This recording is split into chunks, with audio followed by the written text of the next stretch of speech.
Hello, this video will show you how you manage the media for your account underneath your destination's extranet. So in other words, we're going to take a look at how you can update the image slideshow, logos, and embedded videos that display on your local destination or DMO's website.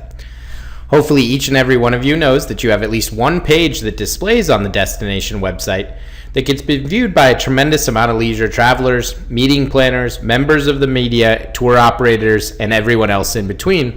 So it's important that we have relevant content. And the collateral section of the extranet gives you the opportunity to update everything that you're going to see on your listings page. Again, in this demonstration, we will look at how we update our imagery, logos, and embedded YouTube videos. Once we've logged into the extranet, we come underneath the collateral section and we navigate to the media area. And by default, once we access the media section, we're going to see a list of the media that's currently on file. And in the grid, we see the title of each image, a quick preview of each image, the sort order, or in other words, the number in the order in which the images should display, this being number 1, number 2, number 3, etc. And from the media section, you can click on the X to remove imagery. So if you see an old logo that needs to come out, go ahead and trim that out. You can edit existing content. And when you click the pencil to be taken to the edit screen, the main things you might want to pay attention to are down here at the bottom. We see the different listings or the pages that this image will display under. You might want to remove it from a specific page or add it to another. You may want to update the description or the sort order, or again, in other words, the number in the order in which it displays. So if I wanted to move this to the second image, I would change that to the number 2 and save it, and it would display as item number 2. So to edit, again, gives us the opportunity to just edit or update the information that's currently on file. If we need to add in a new image, logo, or embedded YouTube video, we click Add New Media. We start by selecting the account. If we have access to multiple accounts, we start by selecting the account we would first like to update. In this dropdown, we're seeing the parent-child relationship. So if you work for more than one business that is related in some way, underneath the same ownership or management umbrella, you may have access to update both of those accounts from a single login, and that's the tool we're seeing here.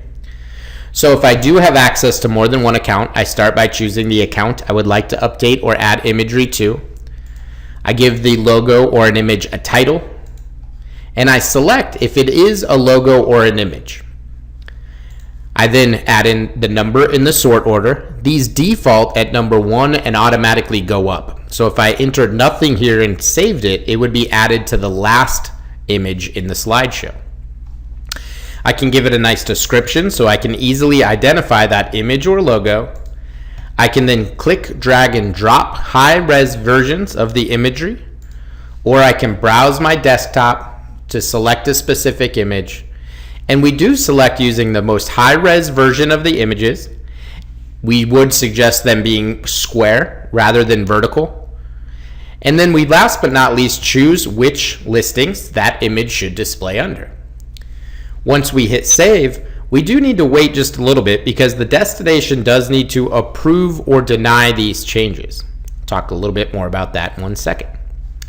If we would like to add an embedded YouTube video, what that means is most destination websites have a dedicated spot on your listings where a video player can be dropped in that includes the play, pause, rewind button, so site visitors can stream the video through YouTube without leaving the destination's website.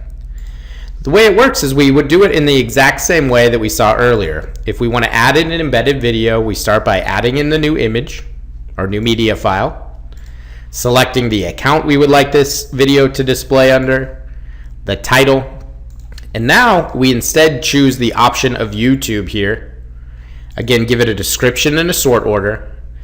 And the way that it works is when you go to YouTube and you upload a video to your YouTube channel, it then returns what is called the YouTube embedded link, something that looks like this big string that you're seeing down here. That information, once it's been added, can then pull that video again into the listings so people don't need to leave your page to view that video. You then, like with the video images and logos, select the images you would like this video to display under. And once we hit save, we wait for the destination marketing organization's team to approve or deny that content. If they approve that information, you will see that change reflected live on the website, usually within a 24-hour period.